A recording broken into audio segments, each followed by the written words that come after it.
Lebetkin, the Rabbi from another planet. Please like, share, and subscribe, and ring that little bell. Ring the little bell so you're notified when new videos drop. And I'm a little bit amazed. It's a 2 for February, I guess. Two big releases from Big Finish this month have been very good. Very, very good. This is a review of the Christopher Eccleston fourth box set they put out, ending the first season, Old Friends. Generally speaking, a good one. It's a recommend, not a total recommend. It's not as much as a recommend as the Third Doctor's Annihilators release. Because one of the three stories I had some problems with, but generally speaking, this one I think is worth your time and money, especially if you like Christopher Eccleston's portrayal. Definitely in terms of his portrayal, this has been the best of the four they put out so far, and has made me psyched for their second season that they're doing now. In fact, I'm going to go ahead and pre-order all four. Without even seeing the writers, that's how... Actually, I'm not doing that. I can't do it. I got to see the writers of the first one before I pre-order, because I just don't trust them anymore. You see, I got excited, but I calmed myself down. That's what it's like being a fan of Big Finish in 2022. Fine, before we get into the review, like, share, subscribe, comment, all those things are fan-dammy, double dozy. Like, share, subscribe, comment, subscribe especially. Comment, do let me know what you think. And by the way, when I did a review of Annihilators and gave it a thumbs up, it really was. That's a wholehearted recommend. It was really nice to be able to say, oh, okay, we're going to check it out now. And it's both terrifying and nice, because it's terrifying because what if they hate it? I'm sorry if you do, right? If you buy this on my recommendation, I'm just telling you what I think. If you disagree, you disagree. If it is buy it on my recommendation, I am genuinely sorry. If you buy on my recommendation and you don't like it, I am genuinely sorry. But I quite like it. Fine. Like, share, subscribe, comment. Oh, Substack. If you can sign up to my Substack, link in the video notes. You get it's an email newsletter which you can comment on. I put out a bunch of comic strips on it as well. I'm putting out classic Blake 7 comic strips on it right now. Stuff that's out of print, I put my own I write and draw comics. I put my own stuff on it. Go sign up for it, right? Go sign up for it. I might start putting out... I only putting out of print stuff, so I might start putting out PDFs of the Virgin new adventure novels, which are really excellent, right? And you know what? Maybe I'll dig out they did these great preludes in Doctor Who magazine at the time. Maybe I'll put those online as well. Again, listen. If you want to bring them back in print, I'm all up for that, right? But while it's a lost era, I feel I've got to help you guys out there. Like to experience it, and it really is worth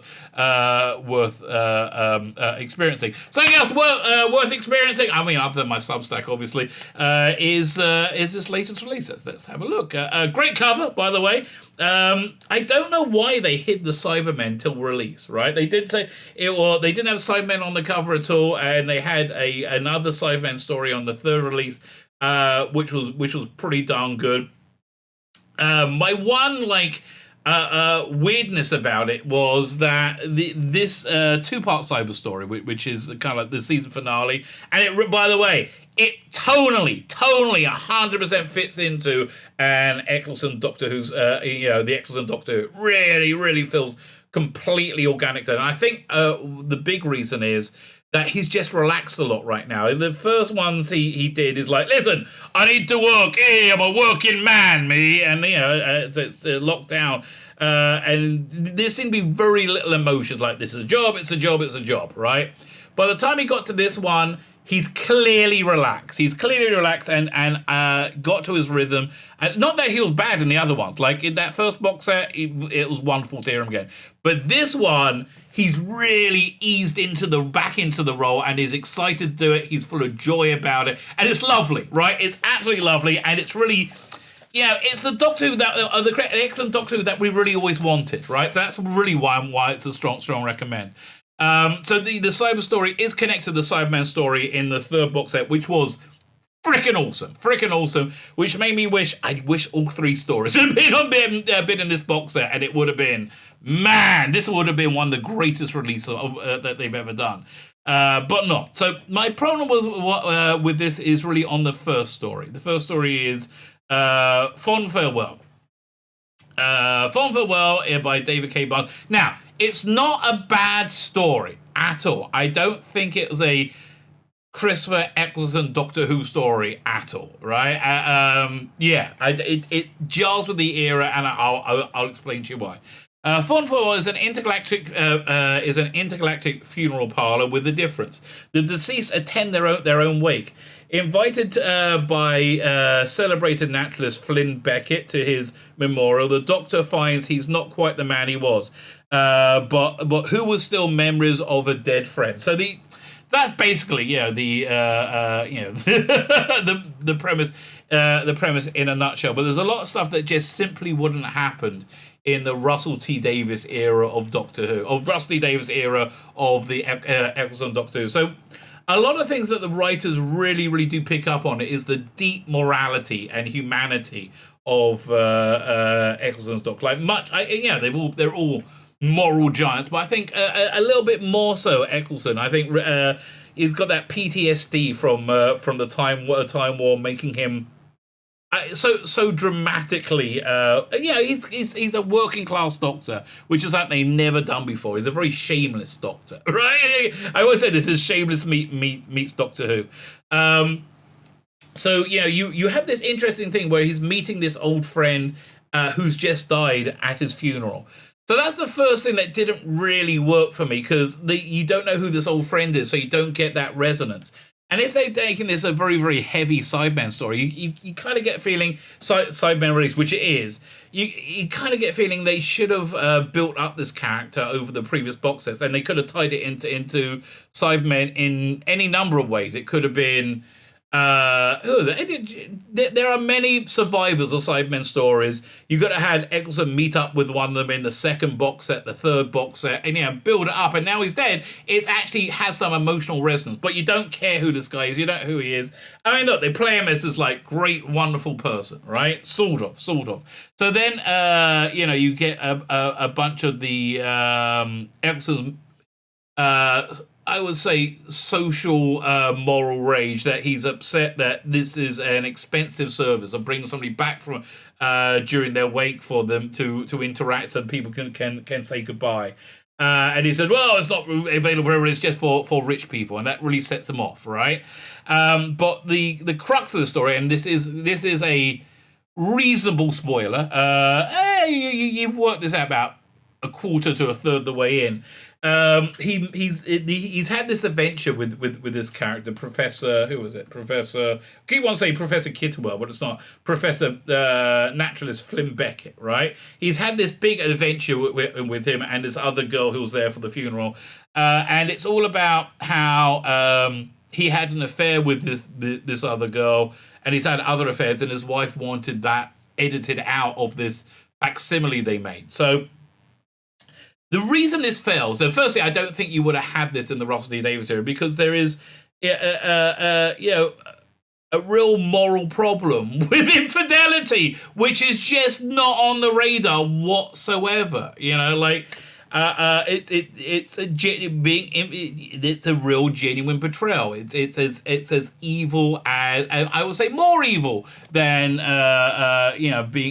making something economically impossible for somebody to attain. Right? It's an evil that that most people can relate to and do, and it shouldn't be okay. Right? It shouldn't be okay by the Ninth Doctor. Also, Russell T Davies, who really, really genuinely understands human interactive relationships, right?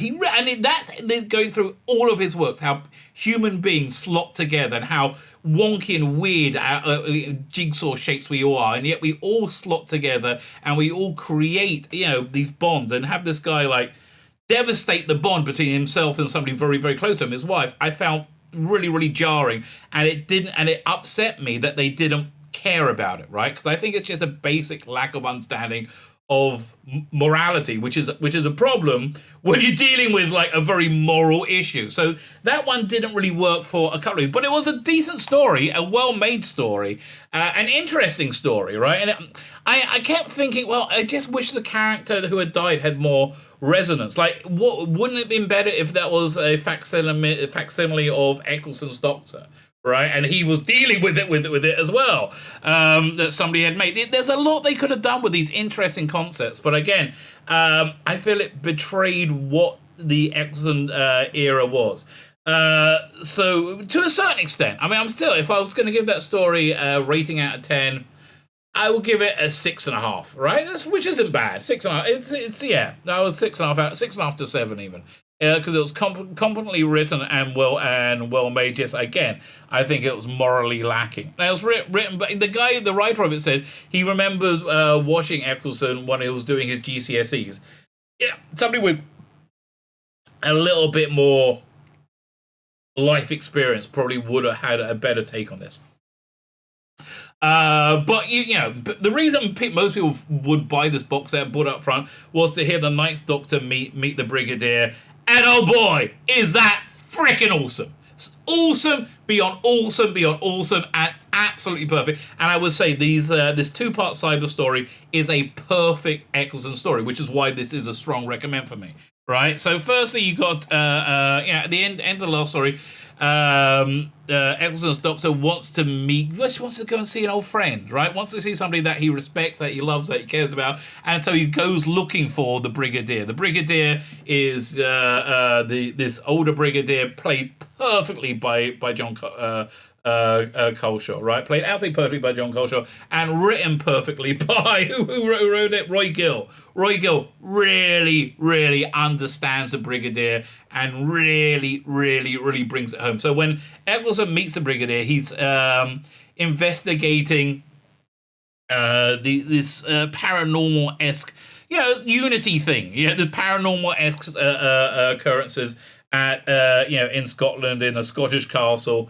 And he's been brigadier-y, right? And he meets this ghost, this entity. People might be displaced through time, and he's trying to help him. He's trying to connect to him, and that's where Eccleston meets the Brigadier, and he just loves the Brigadier. He says, "Oh, you're doing the right thing. And he loves him. He loves him that he's just so excited that he's the best of humanity, which is what I love the Brigadier being. I mean, he really is the absolute best of humanity. Also in this story is what's his name again? Sam Bishop, played by Warren Brown, who's excellent. So Warren Brown has been a regular in the Kate Bishop unit series.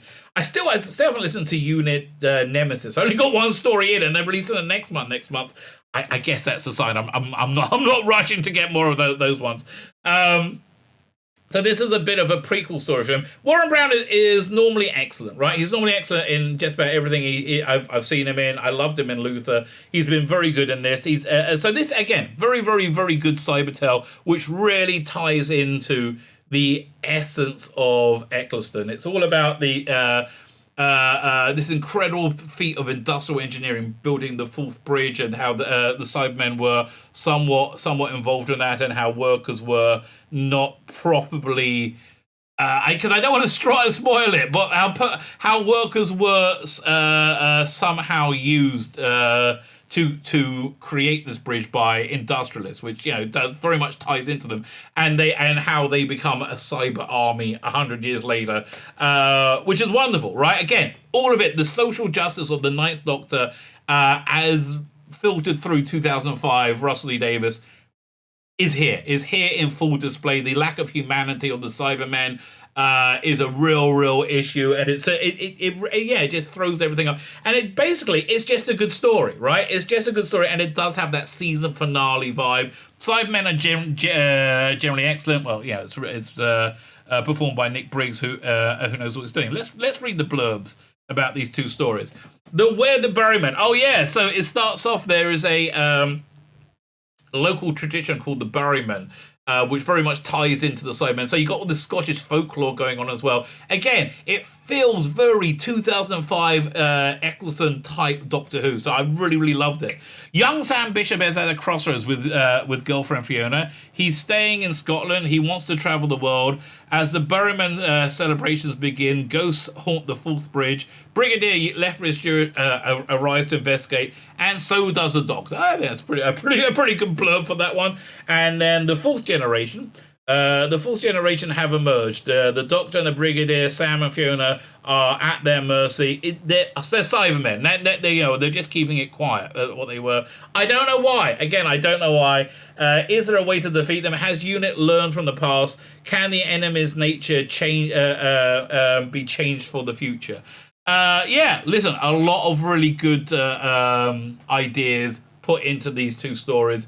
Just knocked it out the park. Absolutely knocked it out the park. It was directed by it was a longer term director with it, Helen Goldwyn, and I have been a little bit nervous about this massive, I think, disproportionate influx of female creators into Big Finish, because I think that's, generally speaking, when you recruit from a small part of your talent pool, quality goes down, which is what I think we've seen over the last couple of years. So I'm always nervous about that. Helen Goldwyn is an old hand at Big Finish and knows what she's doing. She did an excellent job with all of these ones, and I'll be happy to see her come back for more. Really, really, really good, right? Really, really, really good. I mean, even like that first story, which kind of jarred, isn't bad, right? Isn't bad. But that cyber story in Volume 3, which ties directly into this, and it should have tied in more, right?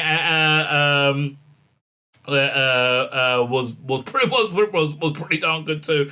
I think that was directed, but mostly it's Eccleston just really enjoying playing the role, and you can hear him enjoying like working with John Coleshaw at the Brigadier. Yeah, you can just hear him enjoy the joy of it, right? Which was infectious to me. So that's really why I'm excited for the next season, next box set, because Eccleston's excited, and you can hear his excitement, and it's just a great Doctor Who experience, right? Obviously they get the soundscape right, they get the music right, everything is in era.